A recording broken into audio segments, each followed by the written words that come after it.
अस्सलाम वालेकुम। Set topology की इस लेक्चर सीरीज का जो हमारा आखिरी लेक्चर था, लेक्चर नंबर 27, उसमें हमने कंटिन्यूस फंक्शन डिस्कस किए थे। इससे एक टोपोलॉजिकल स्पेस में कंटिन्यूटी की क्या डेफिनेशन है, ठीक है, उसको ज़रा क्विकली रिकॉल कर लेते हैं, फिर हम आज के अपने टॉपिक पर चलेंगे। एफ फर्ज करें, आपने फंक्शन डिफाइन किया है एक टोपोलॉजिकल स्पेस एक्स से दूसरी टोपोलॉजिकल स्पेस वाई में, ठीक है। इस फंक्शन को कंटिन्यूस कब कहेंगे?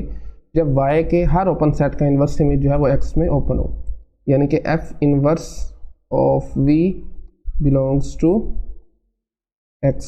एक्स से मुराद एक्स पर डिफाइन होने वाली टोपोलॉजी है बेसिकली, जिसको हम लेट्स से टा का नाम दे देते हैं, ठीक है। और लिख सकते हैं for each V belongs to Y tau prime, ठीक हो गया। टा प्राइम जो है वो वाई पर लेट्स से टोपोलॉजी डिफाइन है, ठीक हो गया। देन हम कहेंगे कि ये जो फंक्शन हमने डिफाइन किया है दैट इज़ कंटिन्यूस। अब आज जो हमने डेफिनेशन सीखनी है वो बेसिकली कंटिन्यूटी की डेफिनेशन ही है, बट इन टर्म्स ऑफ आप कह सकते हैं बेसिस, ठीक है। और ज़रा डेफिनेशन लिख लें, फिर उसके बाद आगे चलते हैं। फर्स्ट करें, आपके पास यही फंक्शन एक डिफाइन है एक्स से वाई में, और एडिशनल चीज़ इसमें यह है कि आपके पास जो बेसिस है वो भी आपके पास गिवन है, beta be a basis for Y. Y पर डिफाइन होने वाली जो टोपोलॉजी है बीटा उसके लिए बेसिस है, बेसिस फॉर वाई, ठीक हो गया। देन आप इसको इन टर्म्स ऑफ बेसिस भी डिफाइन कर सकते हैं, यानी कि बीटा के जो जितने भी एलिमेंट्स हैं आप कह सकते हैं जी for each B belongs to B, basis के हर एलिमेंट के लिए, जिसको बेसिक ओपन सेट कहा जाता है, एफ इनवर्स ऑफ बी जो है वो ओपन होगा, ठीक है, एक्स में ओपन होगा। एक्स में ओपन होने का मतलब ये है कि वो बेसिकली एक्स से बिलोंग करता है, ये एक्स पर डिफाइन होने वाली टोपोलॉजी से बिलोंग करता है, एक ही बात है, हम एक्स से लिख लेते हैं, ठीक है। देन जो आपका एफ होगा वो कंटिन्यूस होगा। दोबारा देखें, एफ फंक्शन आपने डिफाइन किया है एक्स से वाई में, ये दोनों टोपोलॉजिकल स्पेसिस है, और बीटा जो है वो वाई पर डिफाइन होने वाली टोपोलॉजी की बेसिस है। Then for each B belongs to B, यानी कि वाई पर डिफाइन होने वाली जो बेसिस है उसकी एलिमेंट्स के लिए अगर आप उसका इन्वर्स इमेज लें और वो एक्स में ओपन हो, देन एफ इन्वर्स, देन जो आपका फंक्शन एफ है वो कंटिन्यूस होगा। अब क्यों कंटिन्यूस होगा इसकी रीज़न भी देख लेते हैं। देन आप सिंपली लिख सकते हैं एफ इज़ कंटिन्यूस, ठीक है। अब हमारा क्वेश्चन है जी वाई क्यों कंटिन्यूस है ये, तो उसको भी ज़रा क्विकली देख लेते हैं।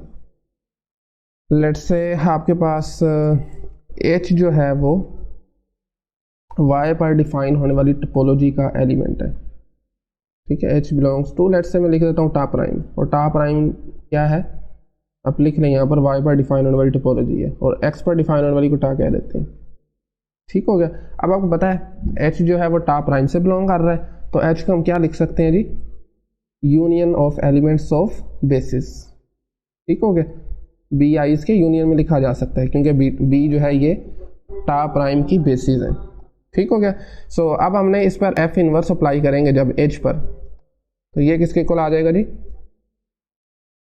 आप लिख सकते हैं इसको f inverse of union of B i's, ठीक है ना। सिंपली आप कह सकते हैं कि वैल्यू इंसर्ट की है क्योंकि एच को उसके यूनियन में लिखा जा सकता है, तो इसका मतलब ये है कि आपने बेसिस के एलिमेंट्स के यूनियन लेकर देन उसका इन्वर्स इमेज चेक करना है, ठीक है। आप इसका यूनियन लेंगे तो बेसिकली वो ओपन सेट ही होगा ना, यूनियन ऑफ बी आईज लिखेंगे तो वो एच के इक्वल आ जाएगा, ठीक है। तो यूनियन आप बाहर लिख सकते हैं, बाहर लिखने का मतलब ये है कि आप पहले बी आईज का इन्वर्स इमेज ले लें, ठीक है। वो अगर ओपन होगा, ओपन है बेसिकली बाय हाइपोथेसिस, ठीक है, तो उसका जो यूनियन आएगा वो भी ओपन होगा। क्यों ओपन होगा? क्योंकि बाय डेफिनेशन ऑफ टोपोलॉजी, ठीक है, f inverse of B i is open होगा तो उसके एलिमेंट्स का यूनियन लेंगे तो वो भी ओपन होगा, ठीक हो गया। सो इससे हमने क्या डिटेक्ट किया है, बेसिकली हमने ये देखा कि आपके पास जो यूनियन ये वाला आया है, union over i's f inverse of B i, ये एक्स में ओपन है, ठीक हो गया। क्यों ओपन है? क्योंकि f inverse of B i open है। लिख सकते हैं आप ये बिलोंग करता है जी टा से, टा क्या है, एक्स पर डिफाइन होने वाली टोपोलॉजी है, ठीक है। तो यही हमारी डेफिनेशन थी कंटिन्यूस फंक्शंस की, तो हम लिख सकते हैं जी एफ इज कंटिन्यूस, ठीक है। अब हमने इस एग्जांपल से हमने एक रिजल्ट लिखना है, यहाँ पर रिजल्ट से ज़रा मज़ीद चीज़ क्लियर हो जाएगी। प्रोपोजिशन की फॉर्म में लिख लेते हैं हम इसको यहाँ पर। फर्स्ट करेंगे, आपके पास एक फंक्शन है एफ से, एफ फंक्शन का नाम है, एक्स से वाई में हमने डिफाइन किया इसको, और एक और चीज़ इसमें बीटा जो है वो बेसिस है वाई के लिए, वाई पर डिफाइन होने वाली टोपोलॉजी के लिए, ठीक हो गया। देन आपका जो f होगा ये कंटिन्यूस कब होगा जी, f is set to be continuous. ये प्रॉपर वे से मैं लिख देता हूँ यहाँ पर जी, इफ़ एंड ओनली इफ़ हम लिख सकते हैं जी each member of the inverse of each member of the inverse of each member of beta, ये बी कह रहे हैं जो कि बेसिस है, each member of B, B क्या है दोबारा देख लें, वाई पर डिफाइनेबल टोपोलॉजी के लिए बेसिस है, ठीक है।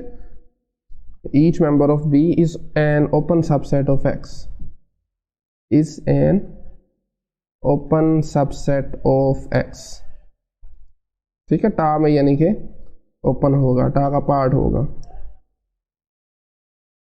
ठीक है। ये बेसिकली हमने जो ऊपर अभी काम किया थोड़ा सा उसी बात को जनरलाइज किया, ठीक हो गया। इसी से हम ये भी कंक्लूड कर सकते हैं कि आपके पास, इसको थ्योरम कह देते हैं, हमारे पास रिजल्ट है बेसिकली ये दोनों। आपके पास कोई भी फंक्शन आपने डिफाइन किया है एक्स से वाई में, और दिस टाइम आपके पास क्या है जी, वाई पर sorry f is a function from X to Y, ठीक है, एंड एस बी अ सब बेसिस,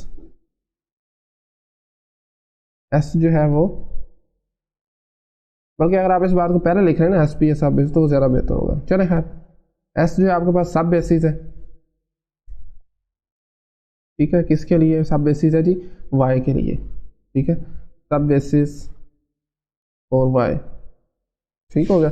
एस अगर आपके पास सब बेसिस है देन अब ये फंक्शन जो एफ एक्स वाई ये कंटिन्यूस होगा। कब कंटिन्यूस होगा, डेफिनेशन ऊपर वाली सेम यहाँ पर भी अप्लाई होगी। The inverse image of each member of, यहाँ पर बीटा की जगह आप एस लिख लें, is an open subset of X, ठीक हो गया। दोबारा देखें, एस आपके पास सब बेसिस है किसी टोपोलॉजिकल स्पेस वाई के लिए, ठीक है। देन फंक्शन आपने डिफाइन किया है एक्स से वाई में, और ये फंक्शन कंटिन्यूस कब होगा, if and only if the inverse image of each member of S, ये जो हमने डिफाइन किया है, is an open subset of X, ठीक हो गया ना। मतलब यही काम आप बेसिस के लिए भी कर सकते हैं और सब बेसिस के लिए भी कर सकते हैं। अब आते हैं जी हम एग्जांपल्स की तरफ। दो एग्जांपल हम करेंगे और ये दोनों एग्जांपल आपको शाम सीरीज़ की बुक में भी मिल जाएंगी, उन्हीं को हम इधर एक्सप्लेन भी करेंगे। हमारी जो एग्जांपल नंबर 1 है उसमें जो मैपिंग गिवन है वो प्रोजेक्शन मैपिंग है, ठीक है, यानी पाई का नाम इसको दे देते हैं हम R2 से R में, R2 प्रोजेक्शन है बेसिकली R में, ठीक है। और ये डिफाइन कैसे की गई है, पाई जब डिफाइन होगा किसी ऑर्डर पेयर पर जिसको हमने एक्स वाई का नाम दिया है, रिजल्ट में हमें जस्ट वाई मिल जाएगा, ठीक है। हम ये चेक करना चाह रहे हैं कि ये जो हमने मैपिंग डिफाइन की है R2 से R में, और रिमेंबर दोनों पर टोपोलॉजीज हैं वो स्टैंडर्ड या यूनिट टोपोलॉजी डिफाइन की गई हैं, ठीक है।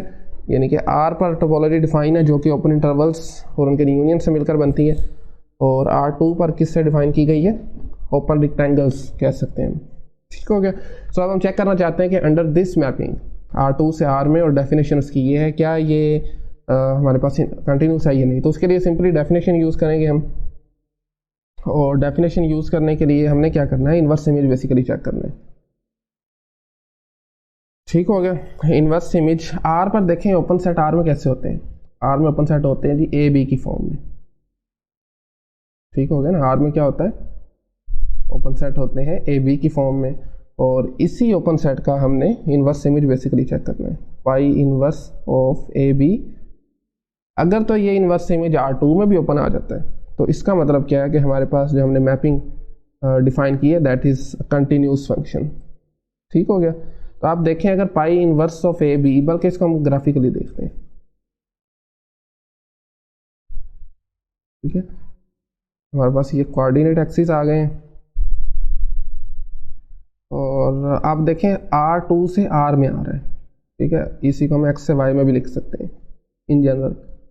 तो ये जो सेकंड वाला होता है ना, ये वाई एक्सिस पर मैपिंग होती है हमेशा। तो वाई एक्सिस पर आप दो पॉइंट्स ले सकते हैं, एक को ए का नाम दे देते हैं, दूसरे को बी का नाम दे देते हैं, ठीक है। ए का मतलब क्या है कि ये बेसिकली एक कांस्टेंट है ना, तो कुछ इस तरह से आपके पास बन जाएगा, ठीक है। तो ये देखें एक ओपन स्ट्रिप बन गई है, ठीक हो गया। अब हमने ऊपर वाली जो भी प्रोपोजिशन की है, पहली वाली प्रोपोजिशन, इसकी मदद से हम क्या ये नहीं कह सकते कि ये जो ओपन स्ट्रिप है ये R2 में ओपन है, ठीक है, क्यों ओपन है? क्योंकि R2 जो है, R2 हमारे पास टोपोलॉजी होती है जो कि ओपन रेक्टेंगल से मिलकर बनती है। ठीक हो गया। और ओपन रेक्टेंगल जो होती हैं वो जनरेट किससे होती हैं? वो स्ट्रिप से ही जनरेट होती हैं, वर्टिकल और हॉरिजॉन्टल स्ट्रिप से। एक ये वाली होती हैं हॉरिजॉन्टल स्ट्रिप्स और दूसरी हमारे पास होती हैं जी वर्टिकल स्ट्रिप्स। ठीक है ना, तो वो ये बेसिकली बेसिस का पार्ट है। जो हॉरिजॉन्टल स्ट्रिप हमारे पास आई है ये बेसिस का पार्ट है। तो आप सिंपली कह सकते हैं कि इस केस में हमारे पास जो इन्वर्स है every open subset of R वो ओपन है R2 में। ठीक है ना, तो सिंपली आप कह सकते हैं ये फंक्शन जो है ये पाई दैट इज कंटिन्यूस फंक्शन। ठीक हो गया। ओके, सो एग्जांपल नंबर 2 पे आ जाएं जी। एग्जांपल नंबर 2 आज की, उसमें हमारे पास ये है कि आपके पास जो फंक्शन डिफाइन है that is absolute value function.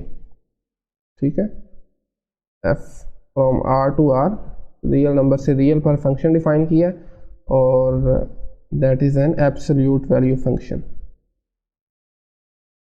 ठीक हो गया। पहले इसका ज़रा ग्राफ बना देते हैं, फिर चीज़ों को हम विजुलाइज करेंगे, आसान हो जाता है चीज़ों को विजुलाइज करना। ठीक है, सो ये कोऑर्डिनेट सिस्टम हमारे पास बन गया जी, वाई एक्सिस और ये एक्स एक्सिस। ठीक हो गया। अब देखें जो हमारे पास एब्सोल्यूट वैल्यू फंक्शन होता है वो आप जानते होंगे उसका ग्राफ कुछ इस तरह से बनता है। ठीक है, एग्जैक्टली एक्स एक्सिस के साथ 45 के एंगल से। ठीक हो गया। तो ये हमारे पास फंक्शन का ग्राफ भी बन गया, modulus of x, absolute value of X. अब हमने चेक क्या करना है कि ये जो फंक्शन हमने डिफाइन किया that is a continuous function. ठीक है, और हमने in terms of topological spaces देखना है और आर दोनों आर्स पर हमने जो टोपोलॉजी डिफाइन की है वो स्टैंडर्ड टोपोलॉजी है। ठीक है, अंडर स्टैंडर्ड टोपोलॉजी हम ये सब कुछ देखना चाह रहे हैं। सो अब हमने क्या करना है, आर से जो सेकंड वाला आर है इससे एक ओपन इंटरवल लेना है जो कि ए बी की फॉर्म में होगा और ये वाई एक्सिस पर पड़ा होगा। आप ये भी जानते हैं ये एक्स एक्सिस है और ये वाई एक्सिस है, सेकंड सेट है ना, तो इसके एलिमेंट जो है वाई एक्सिस पर पड़े होंगे। तो अगर आप थोड़ा सा चीज़ों को ऑब्जर्व करें तो हमारे पास पॉसिबल 3 केसेस बन सकते हैं। ये ओरिजिन है, इसको भी देख लें जी, वो कह रहे हैं इसको आपके ए और बी के वाई पर होने के लिए 3 केसेस बन सकते हैं। या तो आपका ए और बी दोनों 0 से छोटे हो सकते हैं, उनको ये हम कह सकते हैं जी। ठीक हो गया, लेट्स से मैं कह दूँ ये ए ये है और बी ये वाला पॉइंट है, एक केस ही है। ठीक है, इसी पर मैं आपको अब सेकंड केस बताता हूँ क्या है। ये केस को अगर हम लिख भी लेते हैं, कौन सा केस था ये, आपका ए छोटा है बी से और बी छोटा है 0 से, इक्वल भी हो सकते हैं। ठीक है, इक्वल भी हो सकता है और छोटा भी हो सकता है। तो ये केस अभी आपको मैंने लिख दिया सामने, ये केस है जी 1। अब इस तरह सेकंड केस क्या है आपके पास, सेकंड केस ये है कि आपका ए और बी, लेट्स से आपका ए यहाँ कहीं पड़ा है 0 से छोटा है और बी जो है आपका वो 0 से बड़ा है। ये केस क्या बनेगा, ए लेस देन 0 और 0 जो है वो बी से छोटा है। ये आपके पास सेकंड केस बन गया। ठीक है, इसी तरह से अगर मैं इसको यहाँ से रिमूव कर दिया जाए तो थर्ड केस जो हमारे पास बनता है वो बनता है जी आपके पास जो ए और बी दोनों ही 0 से बड़े हैं। इसको अगर मैं लिखना चाहूँ यहाँ पर लिखा जा सकता है जी 0 छोटा है या इक्वल भी हो सकता है ए के, and A is always less than B. इस केस की ज्योमेट्री बनेगी जी कुछ इस तरह से, ए आपका होगा यहाँ कहीं, एक मिनट में, ओके, सो ए यहाँ कहीं आपके पास होगा और बी ऊपर चला जाएगा। ठीक है, ए मिनिमम वैल्यू इसकी 0 हो सकती है, ये 0 से हमेशा बड़ा होगा और बी जो है वो ए से भी बड़ा होगा। अब हमने तीनों के लिए अलग अलग चेक करना है कि इन तीनों के इन्वर्स इमेज हमारे पास क्या बनते हैं। ठीक है, क्वेश्चन आई थिंक आपको समझ लग गया होगा। हमने वाई में ओपन इंटरवल लेने हैं तो उसके लिए 3 पॉसिबिलिटीज़ हैं।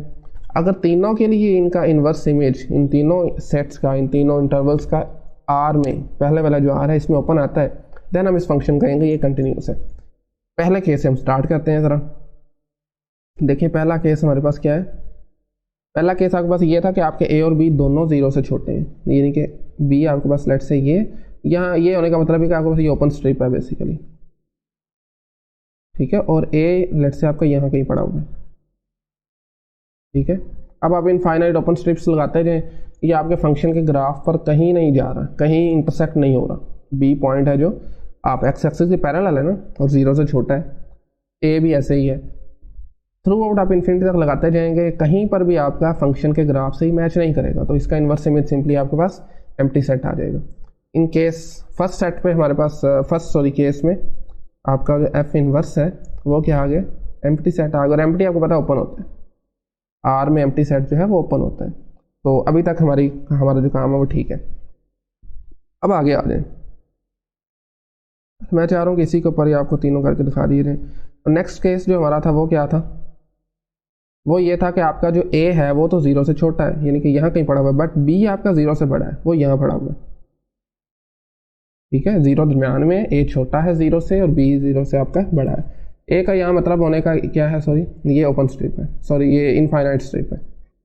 ठीक है, और बी का मतलब क्या है कि ये आपके पास इनफाइनाइट स्ट्रिप है, both left and right side. ठीक है, अब देखिए बी जो पॉइंट है ना वो ए से मिल रहा है यहाँ पर फंक्शन के ग्राफ से, इस पॉइंट पर दोनों साइड से। ठीक है, तो एक्स पर इसका जो इन्वर्स गिरेगा वो क्या होगा, ओपन साइड से आ जाएंगे यहाँ पर दोनों साइड पर। और ये पॉइंट बेसिकली क्या है, बी है।